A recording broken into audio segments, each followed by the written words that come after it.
Okay, just...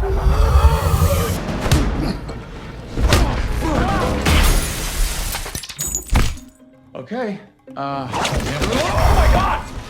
Oh shit, sorry! Welcome back, Warner fam. Today, I'll be recapping the 2025 action thriller Novocaine, so keep your eyes wide open and stay safe. The movie starts with Nathan Kane, your classic meh guy, dragging himself to his job as assistant manager at a bank. His life? Super exciting. Not. He's stuck in a boring job and totally crushing on Sherry, the coworker who's been there for about 4 months. But hey, don't get too attached to her. She doesn't know Nathan exists. Then Nathan bumps into Earl, the guy who's basically lost everything. His wife passed away, and now he's about to lose his house and shop. But don't worry, Nathan's on the case. He agrees to help Earl, because filing paperwork for someone is totally the hero move, right? Nathan promises Earl that he'll handle things after the holidays, because who needs immediate action when you can just procrastinate, right? Nathan's life just got a little more interesting. Sherry, the girl he's been daydreaming about, asks him out to lunch. At first, he's all like, nah, I'm good. But then Earl drops some heavy marriage drama about his wife Betty, and Nathan thinks, why not? Let's risk it. At lunch, Nathan spills a super hot cup of coffee on his hand, and guess what? He doesn't feel a thing. That's right, he has a condition called congenital insensitivity to pain. So, while most people are avoiding hot coffee like it's a bad idea, Nathan is out here living on the edge. He tells Sherry that he's been sheltered his whole life because of it. But here's the twist. Nathan has never eaten solid food because he's terrified he'll bite his own tongue off. But Sherry, being the charming lady she is, convinces him to try some cherry pie. And boom, Nathan's world is changed forever. He's so into it that he forgets all about his weird food fears. To top it off, Sherry invites him to an art show later that evening. Looks like Nathan's about to go from boring bank guy to adventure in the making. Nathan's playing video games online with his buddy Roscoe, who he's never actually met in real life. But hey, online friends are real friends, right? As Nathan sits there, he wonders if he should go to Sherry's art show. Roscoe, being the voice of reason, tells him he can't just sit around and wait for another chance like this. So, Nathan finally gets off his couch and heads to the show. At the art show, things get a little awkward when they bump into a guy from Nathan's past, someone who used to bully him in school. This guy called Nathan Novocaine because, well, kids are cruel, and they used to make fun of Nathan's condition by beating him up for fun. Nice, right? But Sherry, being the quick thinker she is, tricks the jerk into taking shots with Nathan. But surprise! Those shots are full of ghost pepper hot sauce. So while the bully's face turns bright red from the heat, Nathan and Sherry just laugh it off. Later, they head back to Nathan's place, and things take a very different turn. Nathan and Sherry end up sleeping together, which is definitely not how Nathan planned his day to go. But hey, life's full of surprises.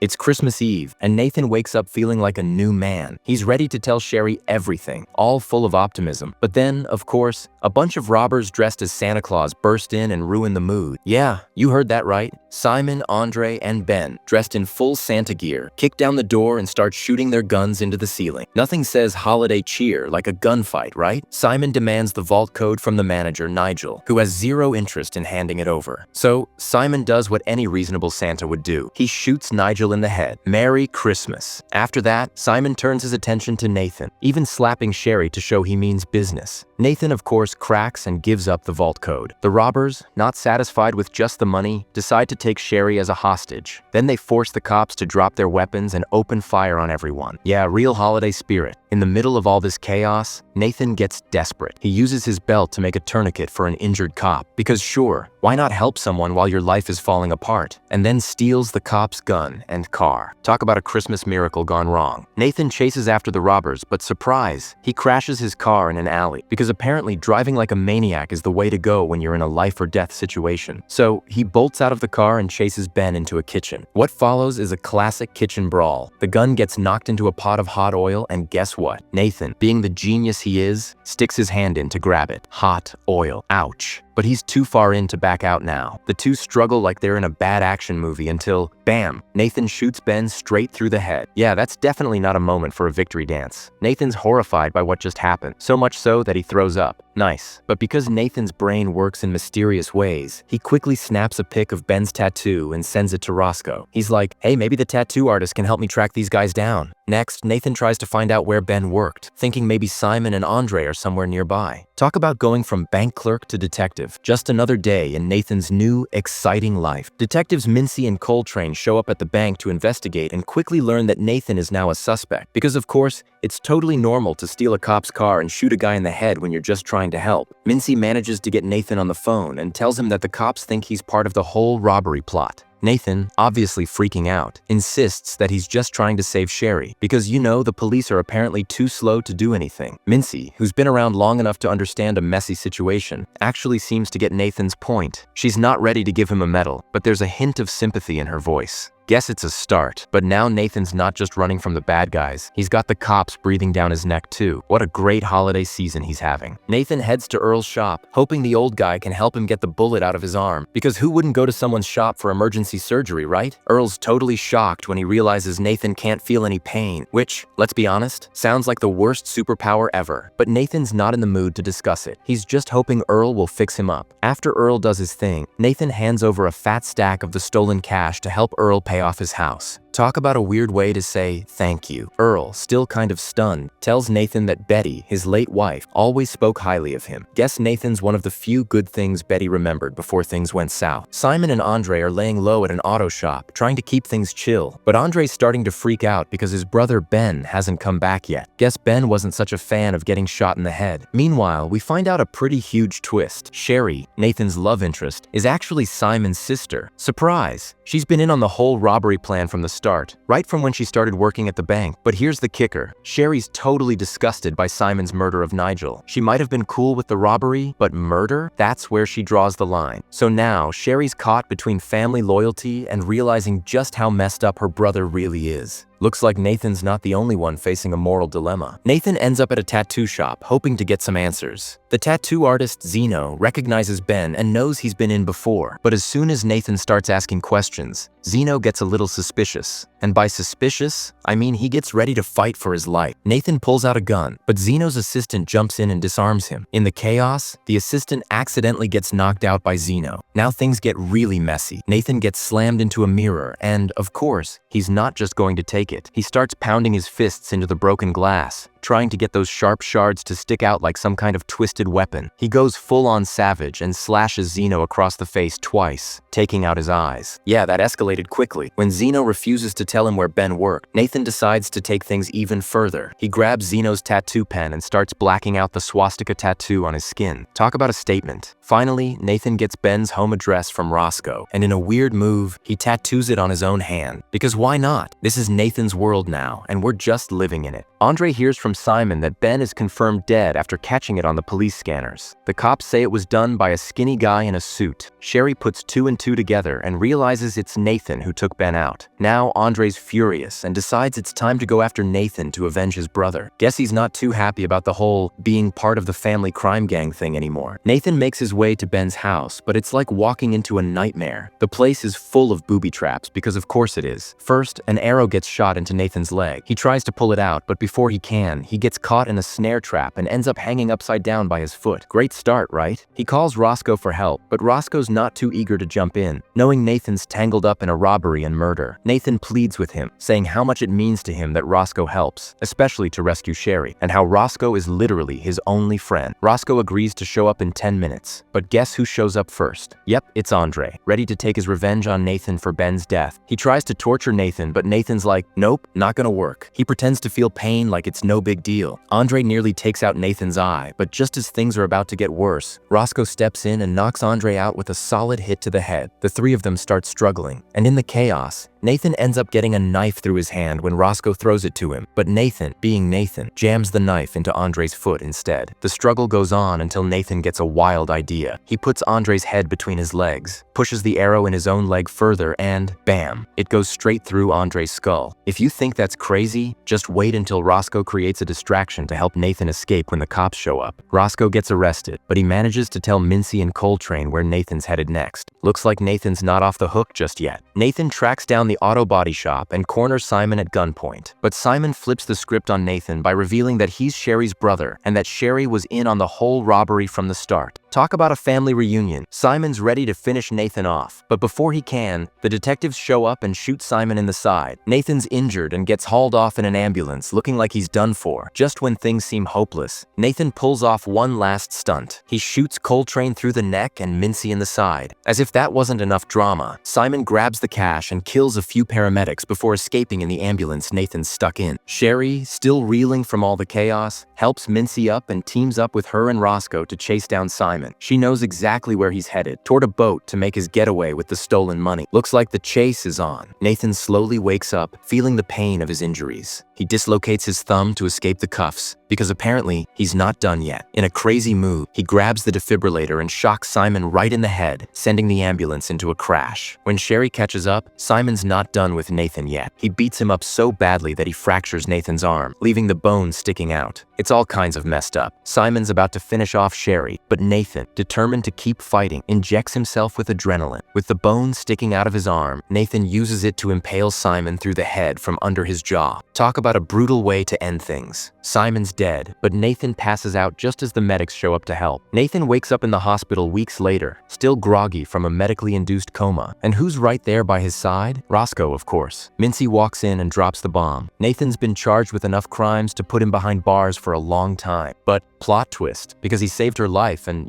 he's a white guy who works at a bank, she cuts him a deal. He's only facing 6 months of house arrest. Guess it's nice to be a bank guy, huh? A year later, Nathan and Roscoe are still gaming, living the same old life, but today's different. Nathan's heading out for a date with Sherry. She's in prison, but good news, she's getting out in just 8 months. The two share a cherry pie, just like on their first date. As the meeting ends, Nathan takes a bite, and for the first time in a while, he smiles. Guess some things are worth waiting for. Do you think Nathan's life will ever go back to normal? Let me know in the comments. So if you liked this, hit subscribe and turn on notifications for more recaps. Thanks for watching. See you next time on Warner Movie Recaps.